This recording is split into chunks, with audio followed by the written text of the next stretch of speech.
Ladies and gentlemen, good afternoon and welcome to the first press conference of today's FIFA Ballon d'Or 2013 here in Zurich with the nominees for the FIFA Women's Coach of the Year Award and the nominees for the FIFA Women's World Player of the Year Award. Before I welcome our guests on stage, I would like to inform you about the translation channels. English is on channel 11, French on 12, Spanish on 13, German on 14, and Brazilian Portuguese on 15. I'm now very happy to welcome on stage the nominees for Women's Coach of the Year Award. Pia Sundhage from Sweden.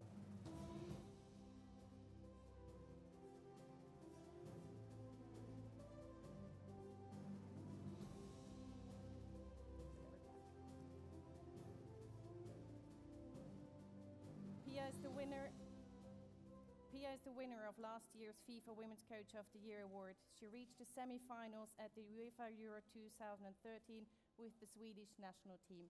Thanks, Pia. Can you go have a seat? Sylvia Knight from Germany.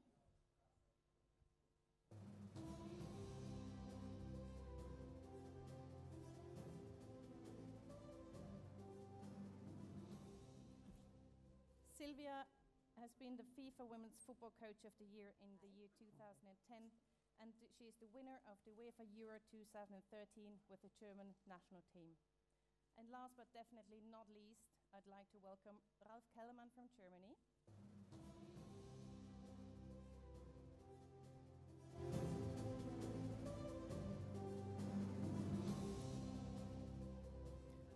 Ralf has won the treble of German Championship, DFB Cup and UEFA Champions League titles with VfL Wolfsburg. Let us watch a short video on the three nominees.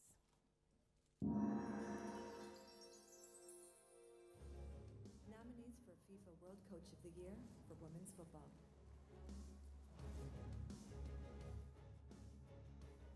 Ralf Kellermann, coach of VfL Wolfsburg.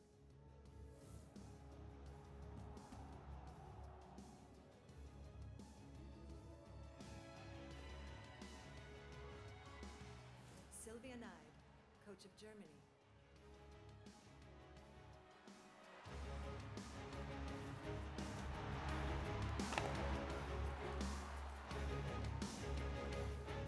Pia Sundhage, coach of Sweden.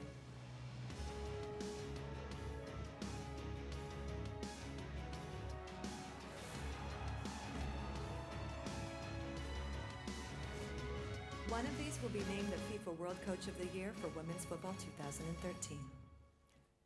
Now let me call on stage the nominees for the FIFA Women's World Player of the Year Award. Abby Wambach from the US.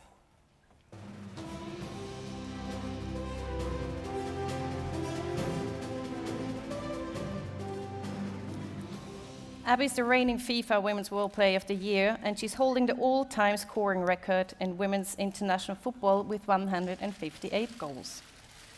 Marta from Brazil. Too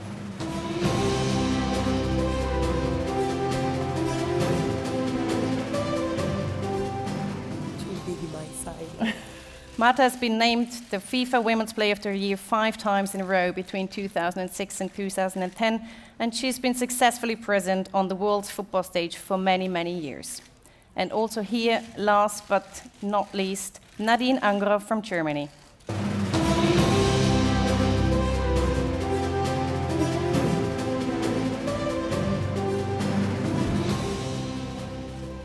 Nadine is the goalkeeper of the German national team, winning the UEFA Euro 2013 with her team.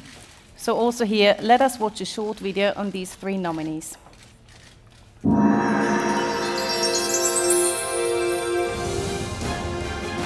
Nominees for the FIFA Women's World Player of the Year.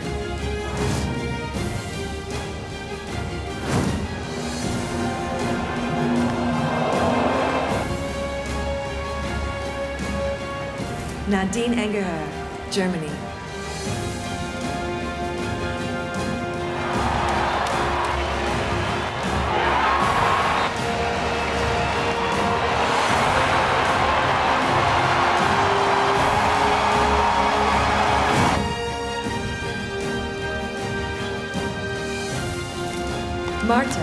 Brazil.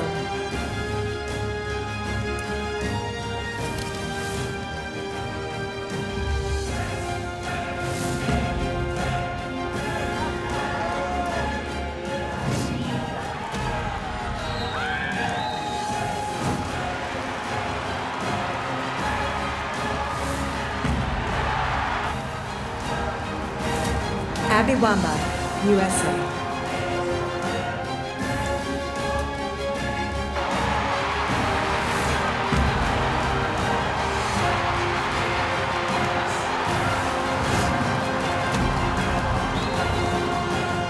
Who will be the FIFA Women's World Player of the Year 2013?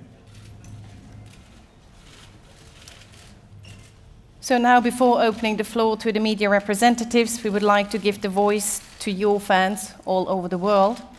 We've asked them to post their questions to all of you on our social networks, Twitter and Facebook, and we've chosen a few of them. You will see all the questions on the screens. So the first question we received on Twitter: if you could describe your national team with one word, what would it be? Abby, what would you say? I think that the national team from the United States would be competitors. We like to compete. Nadine, what would be your word?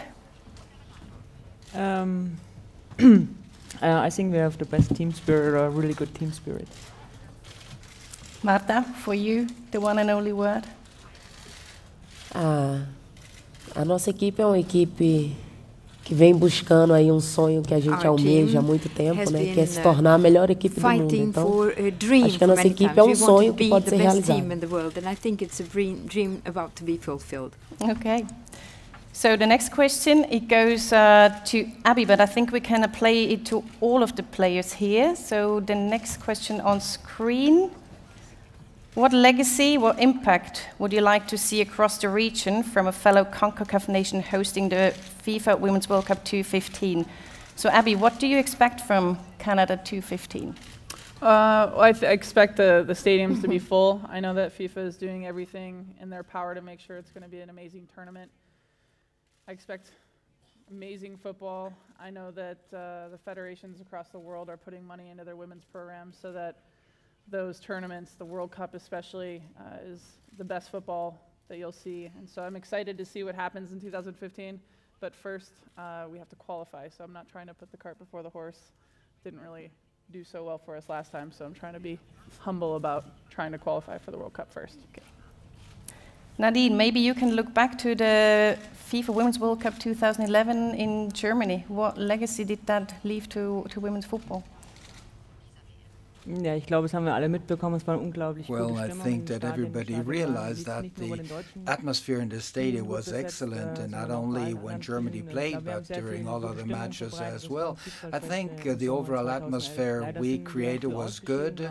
Unfortunately, we did not go very far, but everything else went very well. Marta, the FIFA World Cup is coming to Brazil in just a few months. Do you think women's football can benefit from this huge event? Eu creio que sim. A Copa do Mundo, I think so. sem dúvida, irá deixar The World Cup bons frutos will certainly leave its mark and have a good legacy for women's football and for Brazil in general. We have high expectations. Em ambos o futebol masculino como o feminino também. Both for men and women's football. Tudo que está envolvendo a Copa do Mundo We are keeping pace with what is happening in the football world. Incentivar o feminino. And we think that what is happening to men will certainly motivate women, and therefore we will be able to get to 2015 and 2016 in Brazil and hopefully win a gold medal. Thank you very much. I suggest that now we take a few questions from the media representatives here in the room before we then come back to more social network questions for our coaches. So please use the microphone. We have a question here in the third row. Jamil? Em português, Marta, Jamil Chad, do Estado de São Paulo. Justamente sobre a Copa do Mundo, About the World Cup, Marta, what do you think about all the polemics, the delays, public expenditure, very expensive stadium? How do you view this? And another question. Is there a resistance against women's football, not in society, but among leaders in general? Do you think that it would be possible, perhaps, to make an alliance with the Brazilian football club? Well, I think polemics will always exist. When a country like Brazil, which is passionate about football, hosts such a giant event, there will be positive and negative facts, certainly. But I don't think that this will in any way affect the World Cup, in any sense. Because the same happened during the Confederations Cup and everything was smooth and fine, and it worked out fine in the end. And I'm sure that the same thing is going to happen during the World Cup, and I hope we'll have the same finals as in the Confederations Cup and have the trophy remain in Brazil. And speaking of common sense, this is something that has to be analyzed. If it's for the good of women's football, why not? It's worthwhile. And we really have to take advantage of all situations that can lead to an improvement. Nothing against it. What we want is the best for women's football. Nadine, normalerweise sind es ja doch eher Offensivspieler, die Nadine, normally it's attacking players who normally get these awards, and suddenly we have a defensive player, the one at the very end of the pitch. How do you feel in this circle of attacking players? What does it feel like to be nominated? Well, of course I was bubbling over with joy, that's obvious, and I think it is quite a very special honor. But I guess you belong to the team as well as a goalie, and I think it's all about performance, whether you're an attacking player in the midfield or defending. I don't think it does make much of a difference. Okay, so before we can go back to the audience questions in a second. I would now like to go back to the social network questions, which came from fans all across the world. Let's turn to our Facebook page for women's football. We received the following question. What was your best and worst World Cup experience? I'd like to ask these questions to the coaches. Pia, would you like to share your experience? The best experience was the 12th player, the big crowd, yellow and blue every time we played. The worst was we took a shot against Germany and hit the post and out, didn't score. Silvia, was that your best experience? Well, my most beautiful experience was 2007 when we made the World Cup. That was great. And 2011 when we left in the quarterfinals, that was not as good. But any kind of competition, World Cup is something sensational. It's just beautiful to be part of it. Ralph, maybe you can share your best and worst experience you had with international football or on the Champions League stage. Well, quite obviously, that was the most lovely experience to win in London against Lyon 1-0 and being an outsider, being the dark horse. And I haven't been on this kind of international level so far to have a really bad defeat. So for the time being, we're still the team to beat. The next question we received also on Facebook, you should see it on the screen. What advice would you give to a 12-year-old girl who's playing club soccer now and wants to get to the level you all play at? I would also like to address this question to the coaches, if I may. Ralf, maybe you want to start. What advice would you give to a young girl?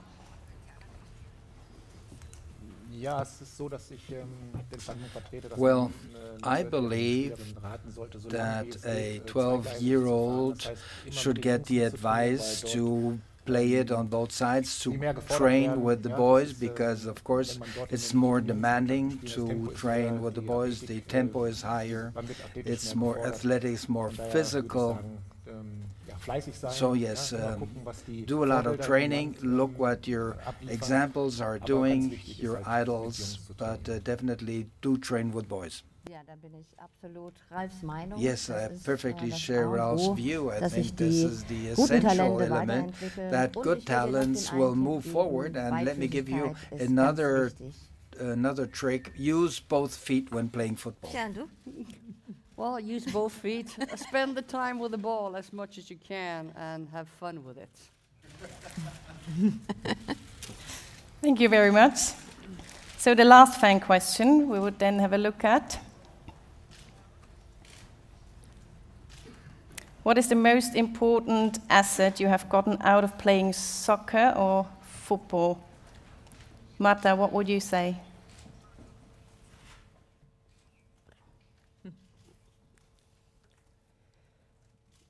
I think the major experience was the opportunity of getting to know another world, other countries, people from different cultures and backgrounds. And I think this helped me tremendously to change my entire life, for the better, I would say. Abby, what would you say? It's hard. It's so many things that soccer has given me, and I think that the most valuable thing that I take away is the relationships and learning what it is to be a real team member. And I come from a large family, so I kind of been groomed to be on a team my whole life, but to be able to work with so many different personalities and different coaches and different styles, it's been a pleasure, because it stretches me personally to grow in different ways and challenge myself to be a better footballer whenever I possibly can, and however I can help my country win games and hopefully win championships. I'm willing to do whatever it takes, and I think it's just learning and knowing what it means to really be a team player. Nadine? Ja, natürlich auch, dass ich well, yes, of course. My passion, my hobby became my profession, my job, and I can, of course, underscore what has been said so far. It's beautiful to travel countries, participate in competitions, get to know new people, new ways of training, and yes, and to learn to accept responsibility. And thanks to all these encounters during all the travels, you, of course, mature as a personality. Thank you very much. So we still have a few minutes for questions from our media representatives.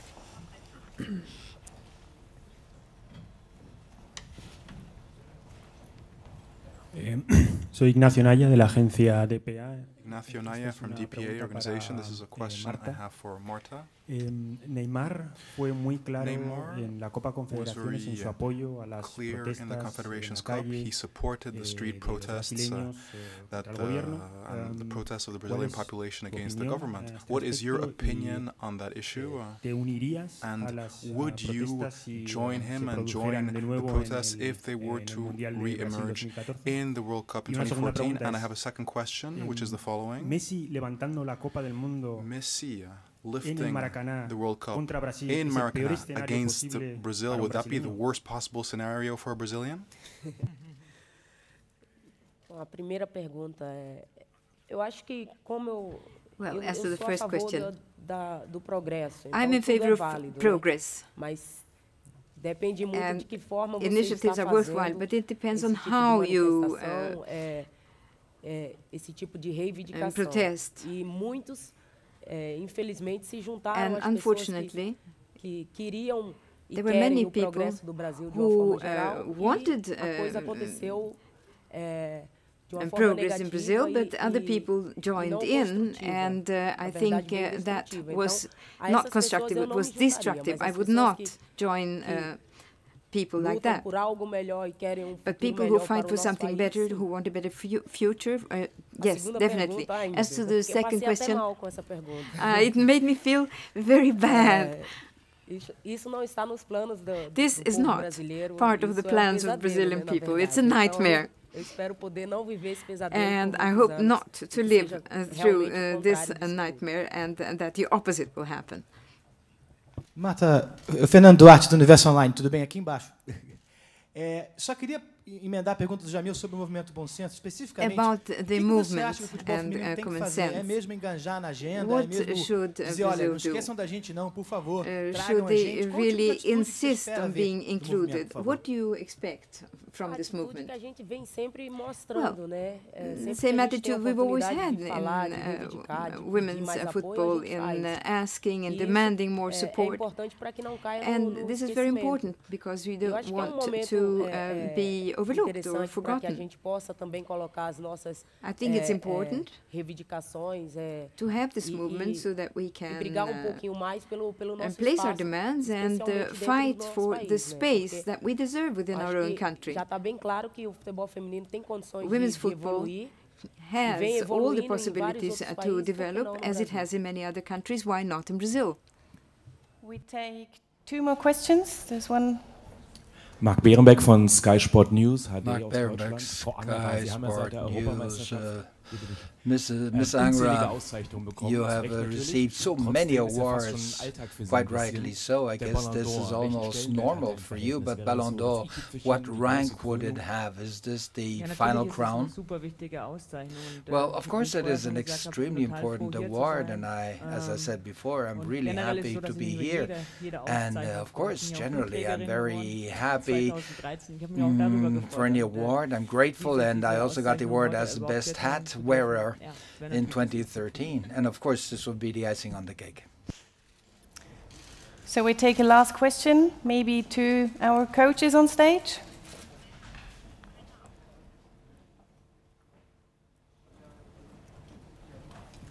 No, sorry, another question from Nadine Angerer. Arno Richter von DPA. Arno Richter, DPA, you're playing in Australia now, far away from Germany. What's your future? The US, perhaps? Any concrete information? Yes, as of April, I will play in Portland. Okay, thank you very much. Before we all leave the stage, let me just inform you that in a few minutes we'll continue here with the presentation of the FIFA Interactive World Cup, so please stay with us. And for everybody on stage, I thank you very much for being with us. I wish you the best of luck and a very nice evening. Thank you.